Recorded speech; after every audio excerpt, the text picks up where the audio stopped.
The galaxy had long viewed the Sol system as a quiet backwater, a neutral zone where the hairless apes of Earth minded their own business. For centuries, the United Earth Directorate maintained a strict policy of non-intervention. No alliances, no expeditions into neighboring territories, no meddling in the endless border skirmishes, resource wars, and petty hegemonies that defined galactic politics. Peace by preference, the diplomats called it. The rest of the galaxy called it weakness. The Xari Dominion, a sprawling empire of scaled warriors who prized conquest above all, saw opportunity. Their scouts had watched Earth's orbital stations, modest, unassuming, lightly armed. No vast fleets, no planet-cracking weapons on display, no boasts of dominance. The Xari Emperor laughed in his throne hall. They hide behind words of peace because they cannot fight. Their world is ripe for claiming. We will take their resources, their technology, and teach them their place. The first incursion came without warning. A Xari battle group 20 heavy cruisers, shielded and bristling with plasma lances, dropped out of hyperspace just beyond Pluto's orbit. They broadcast a single demand: unconditional surrender or face annihilation. Earth had 48 hours. The Directorate's response was calm, almost polite. A single transmission: we have no quarrel with you. Withdraw, and this ends peacefully. The Xari laughed again. They advanced. That's when the galaxy learned why humanity preferred peace. Earth's defense grid had never been flashy. No glowing superweapons, no armadas of doom. Instead, it was layered, patient, and utterly ruthless when triggered. Centuries of avoiding war hadn't dulled humanity's ingenuity, it had sharpened it. The weapons were quiet until they weren't. Phase 1, automated drone swarms, millions strong, launched from hidden Lagrange points and asteroid bases. They didn't charge heroically. They infiltrated. Microscopic replicators slipped through Xari shields like dust through a sieve, seeding corrosion in armor plating, jamming sensors, rewriting targeting computers into endless loops. The cruisers began firing at phantoms. Phase 2, kinetic impactors. Simple tungsten rods dropped from geostationary orbit at relativistic speeds. No explosives, no radiation, just pure momentum. One rod struck a Xari flagship's engine core. The ship didn't explode dramatically. It simply folded inward, momentum transferring catastrophically through its hull. The others followed in sequence, precise as a surgeon's scalpel.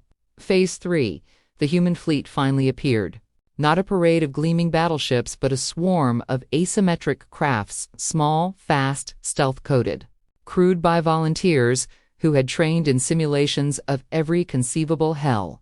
They used gravity assists from Jupiter, slingshot maneuvers that no Xari pilot would dare, and weapons that turned the invaders' own debris into ammunition. The Xari commander, Voreth, watched his fleet disintegrate on the holotank. "They fight like cowards," he snarled.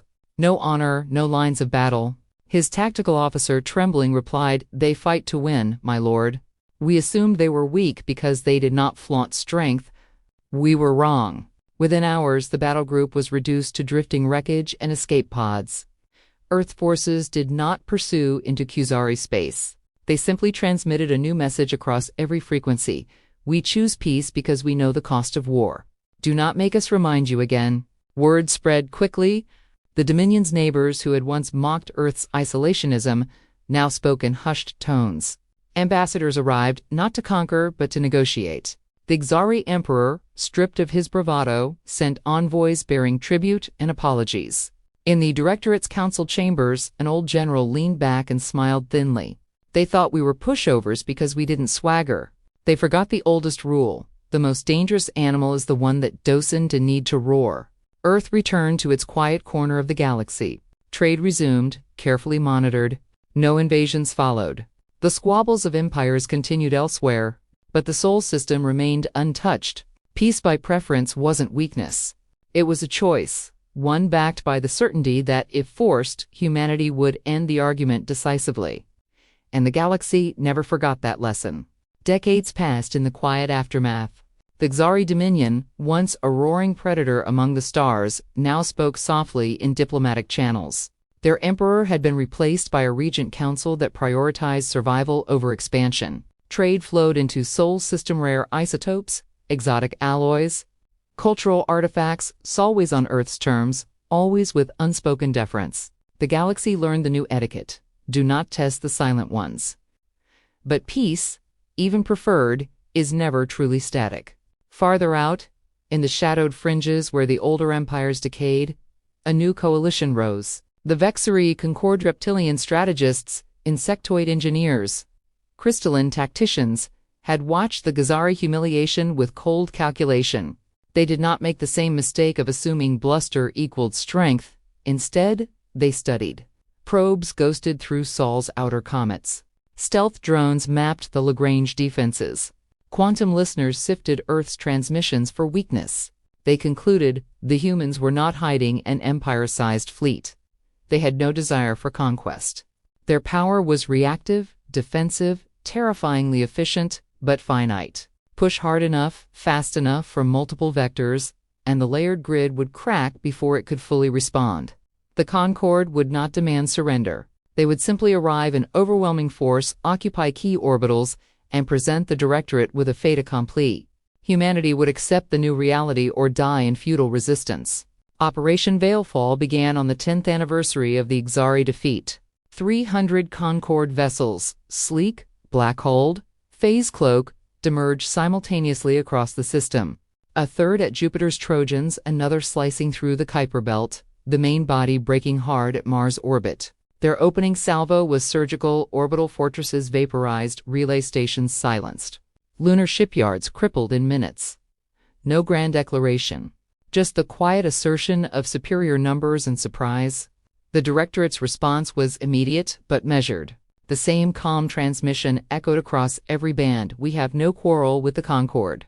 Withdraw and this ends peacefully. This time no laughter answered. Only silence. Then the Concorde flagship's reply, your preference is noted. It is no longer relevant. The galaxy held its breath. Many expected capitulation. Others braced for another short, brutal lesson. Few anticipated what came next.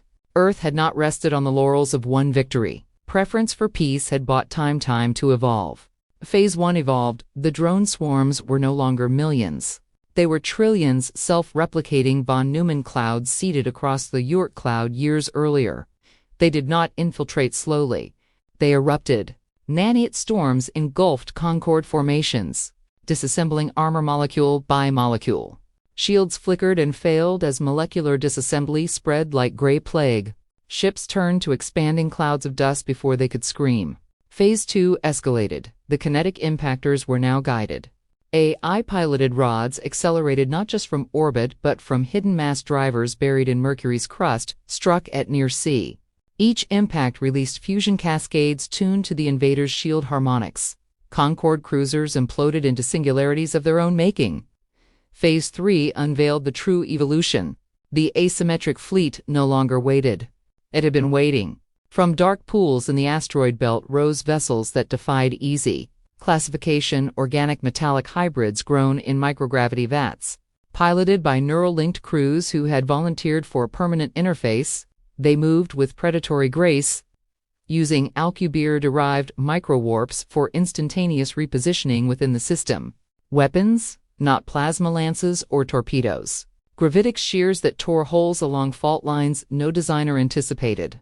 Entropy beams that aged armor to dust in seconds. The Concorde Admiral, a towering crystal lattice named Zerkith, watched her armada unravel in real-time holography. They adapted. She transmitted to her remaining captains. They did not merely defend, they learned from our observation. A single human vessel, small, matte black, unadorned, appeared off the flagship's bow. No weapons ports visible. Just a transmission. We choose peace because war is expensive in ways you have not yet calculated. You came to occupy. You will leave with the understanding that occupation is impossible. Zerkith's lattice pulsed with something akin to fear. What is the price of your reminder? The reply was soft, almost gentle. Everything you brought. The remaining Concorde ships did not fight to the last. They transmitted surrender codes, powered down drives, and waited. Earth forces boarded, not with troops, but with engineers who methodically stripped weapon systems, copied data cores, then withdrew. The invaders were escorted to the heliopause and released with one addition, a single data packet broadcast wide. It contained the full Sensor L. Logs of the battle. Every phase. Every adaptation. Every moment the Concorde believed they had surprise. No threats, no boasts. Just the quiet evidence that preference for peace did not mean unpreparedness, that humanity's doctrine had layers upon layers, each one deeper, more unforgiving than the last. The Vexillary Concord fragmented within months. Member species sued for separate treaties. The old empires, watching from afar, tightened their borders and doubled their ambassadors to Earth. In the Directorate's chambers, the same old general, now older, grayer, watched the stars through a viewport. "They keep testing the quiet," he murmured to no one in particular, "and we keep showing them why we prefer it." Earth returned once more to its preferred silence. Trade continued. Explorers ventured out not to conquer, but to observe.